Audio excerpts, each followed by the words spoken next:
যে কুচবিহারের একজন সহ সভানেত্রী ছিলেন ভারতীয় জনতা পার্টি, তিনি বলছিলেন যে ভারতীয় জনতা পার্টি যদি যেতে 3 মাসে লক্ষ্মী ভান্ডার বন্ধ করে দেবে। এই প্রতিবাদটা দেখুন, এই উপস্থিতিটা দেখুন। তার ভাষণের বিরুদ্ধে ভারতীয় জনতা পার্টি যেভাবে নারী শক্তিকে প্রতীকী হিসেবে ব্যবহার করতে চেয়েছিল, তাকেও তারা আজকে হারিয়ে দিয়েছেন। শেষ হাসিটা মানুষ হাসবে 4 জুন, এবং বিজেপির যে মুখে যে হাসিটা আছে সেটা ম্লান নয়, সে হাসিটা আর থাকবে না। তারা সেটা বুঝবেন 4 জুনের পর। 2019 সালে যেভাবে মানুষ ভোট দিয়েছেন, কার্যত তা টপকে যাবে।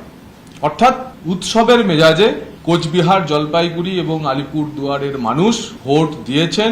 মানুষকে অভিনন্দন। এবং 3টে আসনই আমরা এবার জিততে চলেছি। তাই প্রথম দফার ভোটে তৃণমূলকে বিজেপি 3-0 গেম দিচ্ছে।